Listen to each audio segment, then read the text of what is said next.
Personal development secrets from the Bible. If you're in a spot where you feel like you're stuck or you're lost or you don't really know what to do, I think a great place to turn is to personal development. Because the better you get, the more you develop yourself, the easier it is to overcome things. And now you may not have known, but the Bible is full of secrets about personal development. And if you're new to my channel, welcome. Excited to have you. My name is Mckensy. I've been an entrepreneur and in the financial services industry for over a decade. And today we're specifically talking about personal development secrets from the Bible. And now I would go as far to say as I don't even think the Bible is really even about religion. I think the Bible is really a self-development program. And I would go as far to say is that the Bible isn't really even as much about religion as it is an instruction manual and a personal development guide to live a wealthy life. And I think one of the best things that we can do to prepare, especially as things seem like they're getting crazier and crazier. I don't know if you're as terrible as I am as being able to stay away from social media and everything else. It just seems like we're inundated with all of this stuff that's going on. The world seems crazier and crazier, and I even make it a habit to ask people who are older than I am if things just seem like they're crazier than normal, or if the world has always kind of been this way. And unanimously, the story I get is that things seem to be getting crazier and crazier. And now, some of us might look at that and go, well, I guess there's no point in doing anything because the world's just kind of going to go crazy anyway. And the other side of that says, well, if I develop myself, if I invest time in my personal development and I become better, it makes it easier for me to weather whatever it is that's going on. And so if you're watching this, you're probably in that camp. And the crazier that it gets, the more important it is for us to actually level up. And I'm going to nerd out here for just a second. So for those of you guys who are into video games or who have ever played a video game, you will understand exactly what I'm talking about. But life is much like that RPG game where you can take a character and you can develop them over time. And your job is to put them through as much stress as they can handle and make it as tough for them, because the more time in the game and the more time that that character plays, the more that they develop skills, the stronger they become, the better gear that they can have. And so their ability to go into different places and to be able to handle tougher and tougher situations gets easier and easier. And the same is true for your life as well. So my question is, why are you choosing to opt out of developing your character, which is you? And not surprisingly, the Bible actually talks a lot about this, and I want to share some of those with you today. And the first one comes from Proverbs 12:24, which says that the hands of the diligent will rule and the sloth will be put to forced labor, which is a great way, I think, to start this conversation, in that we really are given the choice and we get to decide what it is that we want to do and how we want to do it. We get to choose how we want to live our life. Now, unfortunately, there's work on both sides, but we do get to choose whether we want to diligently opt into doing it ourselves or if we're going to be forced into doing it. But either way, work is going to be required. And if you're looking at ways to really magnify your personal development, I highly recommend you watching my video on how to change your life in 6 months. I'll make sure I put it up above. And the reason why I think it's so important, this conversation that we're having, is that when you're working towards a goal, and what we talk about in that video is how to set up goals, what we should be setting goals around, how do we actually finish something. We're going to be talking about all of that in that video. But the reason why that becomes so important is because we are making the decision to do it. And when you are taking the initiative to work towards something you want, it feels tremendously different than when you're being forced to work. And the reason for that is because you are given control. You have dominion over your area, over your stuff. And now you might not have much to rule over right now, maybe because you haven't been as diligent as possible, or maybe just you're going through a circumstance that happens as well. But But as you develop yourself, you will be given more to rule over. That's exactly what it says. And you can go from having very little to having a lot in a very short period of time when you start putting your life together.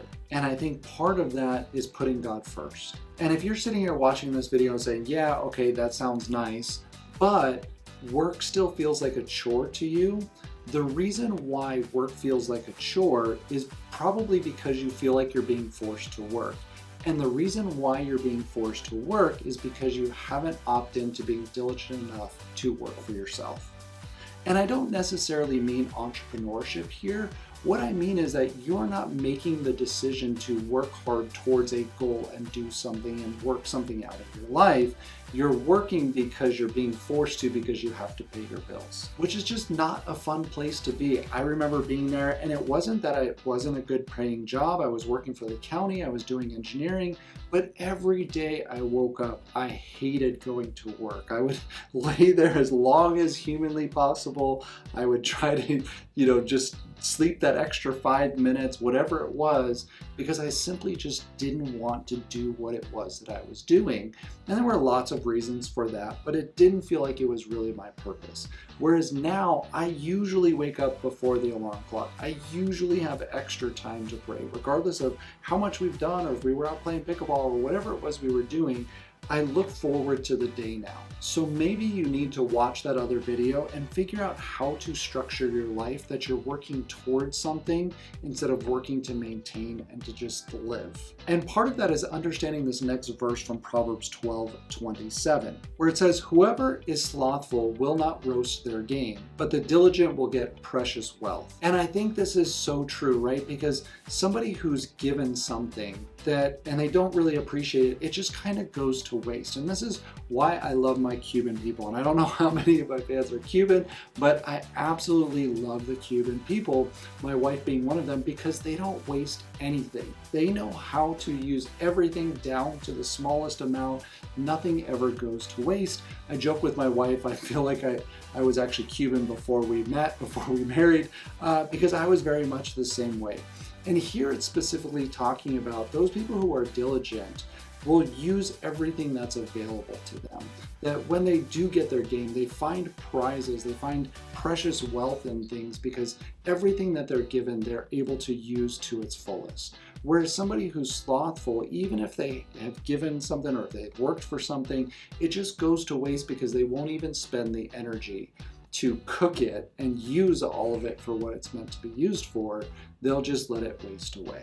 And we find this to be true with immigrants in our country. Why is it that people can come here with nothing and they build tremendous amounts of wealth, whereas people who are born here have the most anxiety, have the most stress, they feel like they don't know what they're doing, they feel lost all the time, yet they have everything. My friends out in Cuba, they oftentimes lack water, they lack food, they lack electricity. Even on a daily basis, they can go without these things for many days at a time, and yet they're oftentimes happy, especially when they come here and they're given everything or they have earned everything. But why is it that we don't feel the same way? We feel like we're lacking and we have everything. When was the last time you had to go without a meal? When was the last time you had to go without power? You had to go without running water? It's pretty rare for us in America to be in a situation where we go through those things. I have, but it doesn't mean that, but for a lot of us, it's not something that we actually really have to go through. So why is it that we're so unhappy? And I think that's exactly what we're talking about today with our personal development, because you would think that if you didn't have to do anything, you would be happier, but that's really not how we work as human beings. When we're striving for something, when we're working towards something, we're way happier than when we have nothing to do. And I love this verse from Proverbs 15:19, which says, "The way of the sluggard is like a hedge of thorns, but the path of the upright is like a level highway." And doesn't that seem so true? Like, have you ever asked a lazy person to do something? Doesn't the agony on their face literally look like they're walking through a hedge of thorns? Like, every step is painful. They don't want to do it. The way that they're looking, like everything about their body movement looks like they're walking through thorns. Whereas the successful people I know, they're always busy. They always have stuff going on. And I don't mean busy in that they're piled in with work, but they always have stuff that they're doing. Their day doesn't just go by with them sitting around doing nothing, watching TV. Every hour of every day is structured down oftentimes to the 10 or 15 minutes on what they're going to be doing. They always have stuff going on, and they find time for the things that are most important to them. They simply don't have anything to waste. Everything that they've been given, they're going to use to the fullest. And I think this next message is great from Philippians 3:13. It says, "Forget what lies behind and straining forward to what lies ahead. Press on towards the goal for the prize, or the upward call of God in Jesus Christ." Meaning, don't look behind you. Don't worry as much about your past. Well, we have to deal with those things, of course, but let those things go and look forward to where you're going to in the future. Look forward to what lies ahead. And I think the way that we do that is we actually build a plan for our life. We have an idea of where we're going. But part of that is because we've been able to, or we learn how to, or we figure out a way to stop living in the past and creating momentum and looking forward to the future so that we are drawn to that instead of when we have nothing to do, we oftentimes reflect on the past. And I think it's really important to understand what we're anchoring to, in that in this journey, there's going to be highs and there's going to be lows. That's just a matter of life. There are going to be things that happen to us or that we do, and mistakes that we make. It's going to be ups and downs. It's never just a flat run that we hope it's going to be. There's always things that happen. And so in that process, it's important that we anchor ourselves to something that's going to be stable. Not our finances, not our stuff, not people, because those things are not going to be around forever. They change, they move.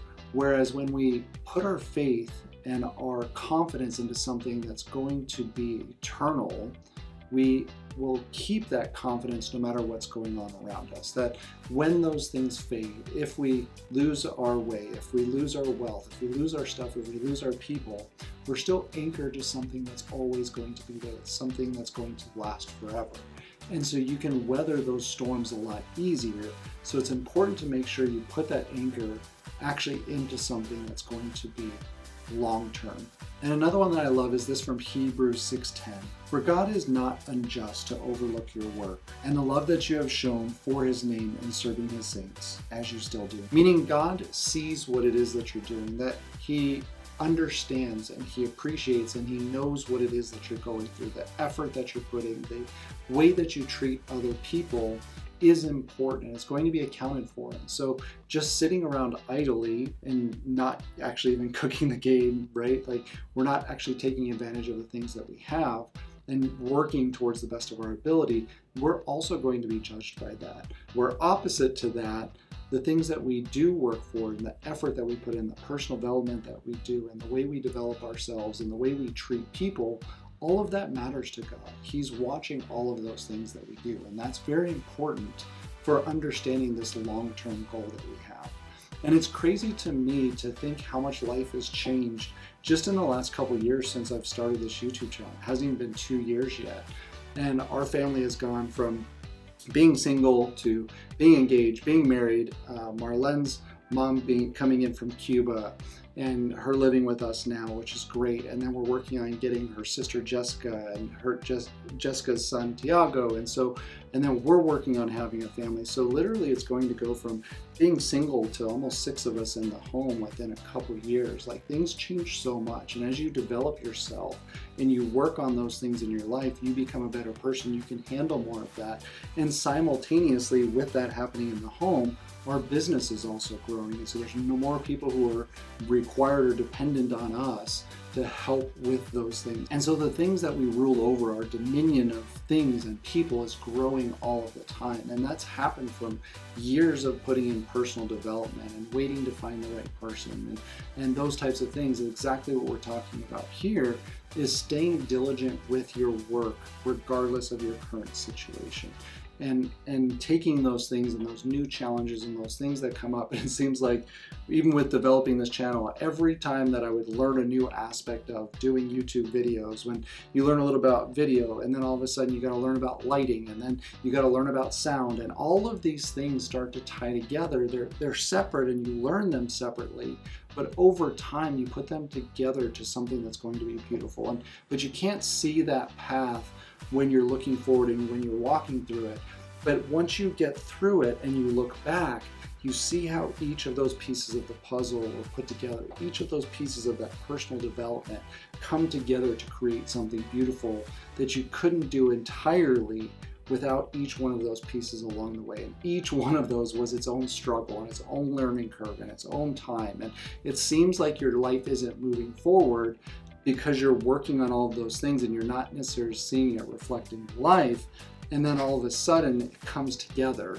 And when you look back, you see how it made sense, but in the process of trudging through it, it doesn't seem to make sense. And you would think that there would be more stress as this grows, but that's not necessarily the case, because as you develop, the people around you also develop. They see the things that you're doing and you're able to share those wisdom with them, that they grow with you, and it actually becomes a little bit easier. It's kind of, I always joke with people who have a lot of kids and they say, it's actually easier once you get to a certain amount, because the first one or two, you have to watch them. But after that, there's no more man-to-man defense, right? You got to go to zone defense because the kids are all over the place. But eventually they start taking care of each other. And so the work actually gets easier because it's divided among more people. And I think that's exactly the importance of understanding your personal development also starts to impact the people around you, and it makes a difference for them as well. And I'm saying all of this for you to understand that it's worth the time and the effort to put it in the personal development, to work on yourself, to get better in these areas, to set out a plan and strive for what you want in the future. Because up to now, if I were to guess, or if at least I talk about where I was at, I had no plan for any of that. I had some hopes and some dreams, but I didn't have a plan on how to actually accomplish any of those things. And if you caught me out of the blue and said, what is your goal for this? What is your goal for the next 5 years? I never would have been able to tell you. So I recommend you do that. Watch that other video about how to change your life in 6 months. And if you are already at that point where you're developing and you're just in a new season of development, and maybe you've done really well financially and you're trying to understand, or the next thing that you want to work on is how to do better financially, I highly recommend you click down below. There's additional resources for you. I would love to get on a call and talk about some of the things that you can start doing and help mentor and coach you through that process. And the contact information is down below. I'd even love to send you some free resources and see if there might be a good fit there. And also don't forget that if this was helpful for you, make sure you smash the like button, hit the subscribe, do all the YouTube-y stuff. I would love to hear more comments down below, maybe some of the things or some of the scriptures that you personally love about personal development. And as always, I hope this is helpful for you, and I will catch you later. Bye.